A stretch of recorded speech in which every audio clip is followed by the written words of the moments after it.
Vamos seguir? Vamos falar do Concílio de Nicéia. Gente, como eu disse antes, o quarto e o quinto século foram de imensa produção teológica. Nesse período ocorreram também os grandes concílios, os principais concílios. Concílios são reuniões, esses são os concílios ecumênicos, assim chamados, porque toda a igreja participa deles, né? São 7 os concílios ecumênicos. Esse concílio, o concílio de Nicéia, é considerado o primeiro. Não sei por que o concílio de Jerusalém, até alguém comentou isso comigo, eu não sei por que ninguém considera o concílio de Jerusalém o primeiro, né? Talvez porque ele seja de uma outra época, com a presença de apóstolos, e já que em Nicéia é diferente, né? É um concílio diferente. O concílio de Nicéia é fundamental para nós, porque aqui vai ser estabelecido o quê? Que doutrina? O cânon, na verdade, ele não está totalmente estabelecido aqui, não. Ele foi discutido em Nicéia, mas ainda tinha livros duvidosos, né? Tem uma doutrina mais importante que vocês têm que associar a Nicéia, certo? Sempre que se falar em Nicéia, você tem que lembrar dessa doutrina. Alguém sabe qual é? Doutrina da Trindade. Doutrina da Trindade, exatamente, certo? A doutrina da Trindade, ela é estabelecida no Concílio de Nicéia. Claro que a discussão principal era quanto à questão da divindade de Cristo. Se Cristo era Deus ou não. Lembram quem foi o pai da igreja que criou esse termo Trindade? Porque esse não é um termo bíblico, né? Tertuliano, exatamente. Tão bom de memória, hein? Vocês estão afiados. Claro, gente, desde o início a igreja cria na divindade de Cristo. Isso nunca foi um problema. Só que assim, tudo que ia acontecendo na história da igreja, ao longo da história da igreja, ia aparecendo problemas, ia aparecendo as heresias, nós já vimos isso. E a heresia forçava a igreja a definir com clareza as doutrinas. Apertava a igreja para que a igreja definisse com clareza as doutrinas. Então é claro que sempre se creu na divindade de Cristo, desde o início, só que não havia a expressão teológica disso. E aí surgiram então algumas tentativas de explicar quem é Cristo. E aí surgiram coisas do tipo aí, o subordinacionismo. Subordinacionismo. O que é o subordinacionismo? É o seguinte pensamento. O Pai está acima do Filho, que está acima do Espírito Santo. Subordinação, certo? Fica claro aí o porquê do nome. Então o Pai é mais importante que o Filho vem em seguida e depois vem o Espírito Santo em terceiro plano. E também surgiu uma outra forma de pensar, que era o monarquianismo. O que é o monarquianismo? Vem de mono, um. O monarquianismo dizia o seguinte: não, o Pai, o Filho e o Espírito Santo é o mesmo Deus, só que ele se manifesta de maneiras diferentes. Então uma hora ele está como Pai, outra hora ele está como Filho, outra hora ele está como Espírito Santo, mas é sempre o mesmo. Ora, essas coisas impuseram uma dificuldade para a igreja. O que fazer com isso aí? Isso aí é verdade, não é verdade? Seguimos isso, acreditamos nisso ou não? Houve necessidade de definir as coisas de forma clara. E aí surgiu uma outra coisa. Pode passar aí, por favor? Aí surgiu um debate ainda mais intenso. Um problema na cidade de Alexandria. É sempre Alexandria, né? Impressionante. Alexandria está em todas Alexandria. Houve um problema na igreja de Alexandria. A igreja de Alexandria tinha um bispo, já um senhor muito velho, bem velhinho, chamado Alexandre. E esse bispo, ele pregava, e ele sempre pregava enfatizando a igualdade do Pai e do Filho. Deixando claro que o Pai e o Filho estão em pé de igualdade, que não há o subordinacionismo, que o Filho é Deus, como o Pai é Deus. E lá em Alexandria havia um presbítero bem mais novo, um sujeito ambicioso. Então entendam isso, é o bispo da cidade e um dos presbíteros da mesma cidade. O problema é lá dentro de Alexandria. Esse presbítero chamava-se Ário, e ele se incomodava com a pregação do Alexandre, não gostava. Não gostava do que o Alexandre dizia, aquilo incomodava ele. E aí ele começou a dizer coisas do tipo. Começou a pregar lá para o público dele, lá ele começou a pregar o seguinte: se Cristo é igual ao Pai, então ele é seu irmão e não seu filho. E também esse tipo de pregação começou a confundir as pessoas. Sabe, as pessoas começam a ficar, poxa, eu não estou entendendo. E aí um presbítero, como ele tem a pregação nas mãos, ele pode confundir facilmente as pessoas.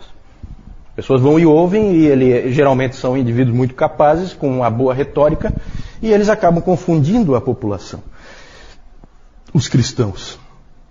Por isso que é tão importante, como o Nilton frisou hoje de manhã na pregação, né, haver a nobreza dos bereanos sempre dentro da igreja, para que esse tipo de coisa não aconteça, para que sempre a própria congregação possa checar a pregação que é feita.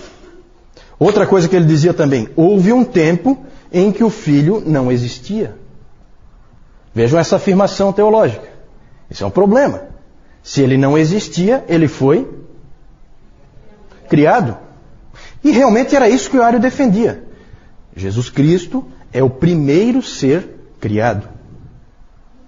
É um ser especial, é um ser muito elevado, mas é um ser criado. Quem é que crê nisso hoje? Que a gente conhece bem? Testemunhas de Jeová, né? Testemunhas de Jeová. Então é uma coisa sutil, por quê? Porque você vai pegar um folheto das Testemunhas de Jeová, é cheio de Jesus Cristo. Né? O único problema é que ele não é Deus.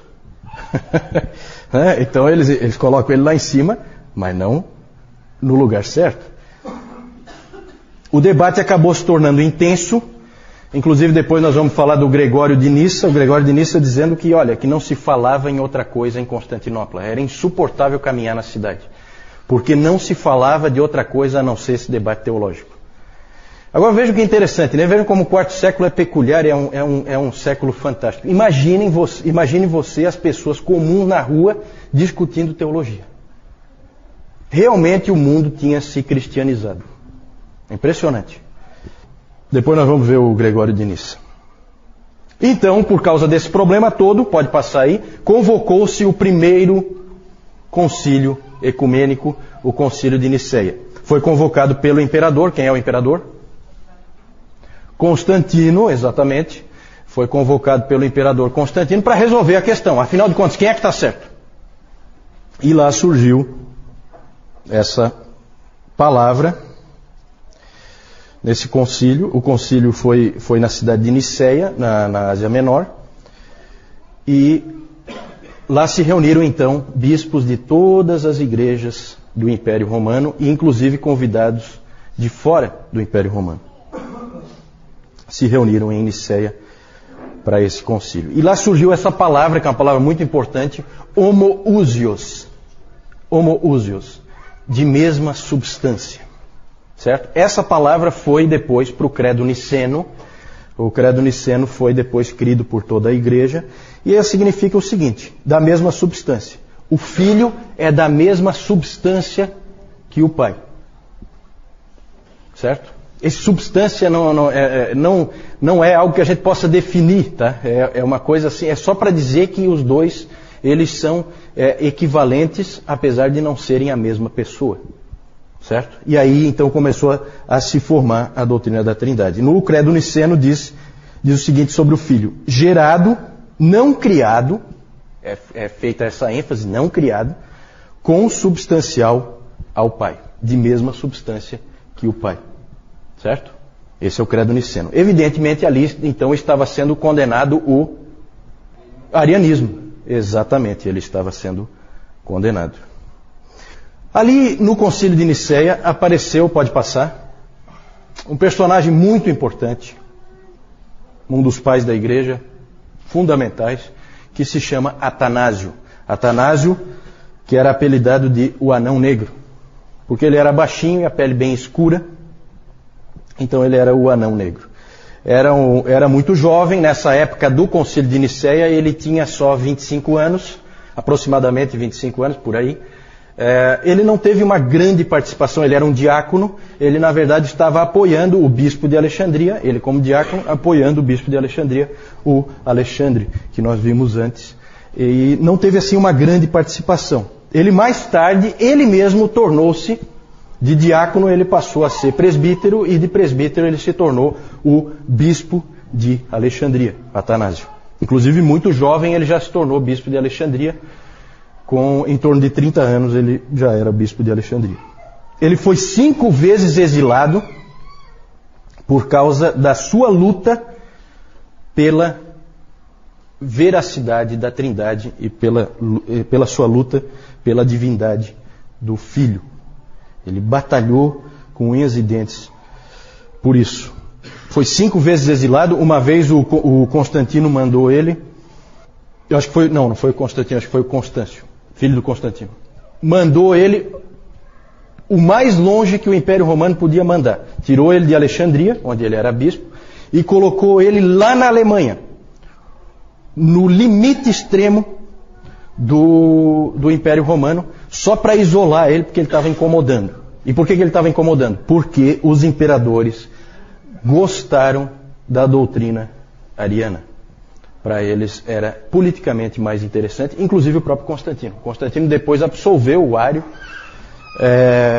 Na verdade, houve uma preferência política pelo arianismo, e o Atanásio, então, teve que lutar não só contra a igreja, que apesar do resultado do Concílio de Nicéia, pendia para o arianismo, como ele teve que lutar contra o próprio império, porque o imperador também era a favor do arianismo, certo? Inclusive tem aquela famosa frase do Jerônimo, em que o Jerônimo diz que o mundo inteiro esteve prestes a acordar ariano nessa época. Por muito pouco não se tornou totalmente ariano, certo?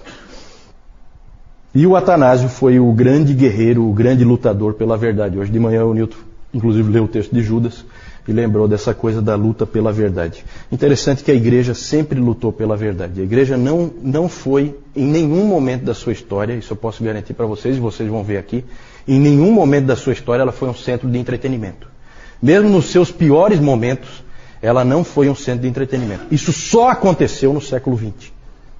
Nunca antes a igreja imaginou fazer palhaçadas num local de culto ao Senhor, certo?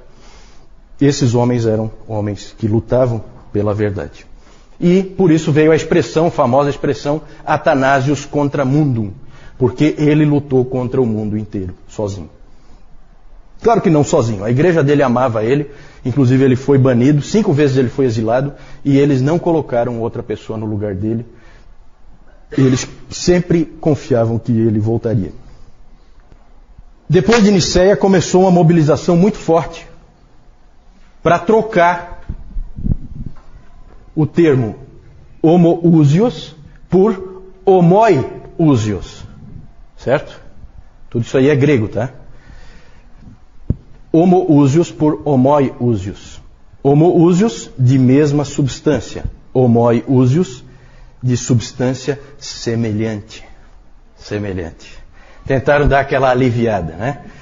E a igreja, vários homens da igreja estavam indo por esse caminho. E quem lutou contra foi Atanásio. Bateu o pé por causa daquela palavra. Inclusive o historiador cético, né? Não é um historiador cristão, o historiador Gibbon, ele debocha dessa situação. Ele fala assim que o mundo inteiro ficou de pernas para o ar por causa de um ditongo. Né? Interessante. Nós temos esse livro de Atanásio sobre a encarnação do Verbo. Ele escreveu esse livro e ele diz que se Jesus Cristo não é Deus, nós não estamos salvos. Esse é o tema básico dele. Esse livro, o Dr. Calhoun inclusive diz que é um livro que hoje, ainda hoje é um livro que é útil, vale a pena ler. Mesmo hoje, esse livro do Atanásio, sobre a encarnação do Verbo. E o interessante é que no tempo da morte de Atanásio, no ano 373, foi quando ele morreu, o arianismo já estava declinando de novo, perdendo força por causa da luta dele. E quando chegou em 381, que houve o concílio de Constantinopla, o segundo concílio ecumênico, o arianismo, por incrível que pareça, apesar de quase ter prevalecido na história da igreja, ele acabou sendo condenado de novo. Graças a Deus por isso. O interessante é que o arianismo não estava derrotado ainda. Sabe por quê? Porque aqui no meio dessa confusão, aqui, depois do concílio de Nicéia, saíram vários missionários para o meio dos bárbaros. E esses missionários saíram no auge do arianismo. Eles foram lá e pregaram uma teologia ariana para os bárbaros. Quando os bárbaros voltaram para dentro do Império Romano, trouxeram o arianismo de volta. Então o arianismo não estava morto. Tá? Ele continua ainda sobrevivendo por um bom tempo. Pode passar. Essa frase aí do professor Sabatier, citado pelo Bibi Warfield, ele diz o seguinte: nada poderia estar mais longe da verdade do que representar os pais dos concílios como teoristas ou até mesmo como teólogos profissionais trazidos à conferência por causa de zelo especulativo só para solucionar enigmas metafísicos. Eles eram homens de ação, não de especulação. Corajosos sacerdotes e pastores que pensavam no seu trabalho como o de soldados em plena batalha e que estavam prontos para morrer como alguém morre por sua pátria. Está errado aí, por sua pátria. Então, gente, isso é importante a gente lembrar disso. Eu já falei no outro CTB, eu falei, né, do Concílio de Nicéia. Ele é muito interessante porque até 313, com o Edito de Milão, a perseguição corria solta. 313 para 325, como é que vocês estão aí de matemática? Quantos anos? 12 anos. Vários desses homens que estavam lá agora, bispos já velhinhos, o que tinha acontecido com eles? Foram perseguidos. 12 anos antes, a perseguição comia solta. E vocês sabem que a pior perseguição de todas foi a última, a perseguição de Diocleciano. Certo? Então, ali são homens que vêm para essa conferência, para esse concílio, com as costas rasgadas, de tanto apanhar. Certo? Não é um monte de teórico. Certo? Não, gente, olha, a gente tem que tomar cuidado com o que é a igreja. A pregação do Newton hoje foi muito, muito, muito boa nesse sentido do fortalecimento da noção que nós temos que ter da defesa da verdade. Certo? É impressionante o que se fazia em defesa da verdade. Certo? Vamos lá. Pode passar. Aí algumas figuras aí do Concílio de Nicéia, né, como os artistas retratam. Nada de especial aí, mas a gente pode ter uma ideia, né, deles todos reunidos. A gente às vezes se deixa levar um pouco por essas túnicas, assim como se fosse uma coisa muito estranha o indivíduo vestir essas túnicas. Hoje é estranho realmente. Então a gente faz essa associação, né? Aquela túnica, assim, só um padre veste aquela túnica. Ninguém veste aquela túnica. Só que naquele tempo era roupa comum. Né? Então, cuidado para vocês não ficarem com aquela associação de que esse indivíduo ele se vestia de alguma maneira especial e tal. É claro que aqui os artistas, depois, isso aqui é retratado muito depois, colocam assim umas cruzes, umas coisas. Isso aí provavelmente não tinha nada disso, tá? Isso aí são enfeites que depois o artista põe, né? Mas o indivíduo andar com esse tipo de roupa, isso era normal, tá? Pode passar. Aqui só para vocês verem aí o embate, né? Atanásio de um lado e Ário do outro. Pode passar.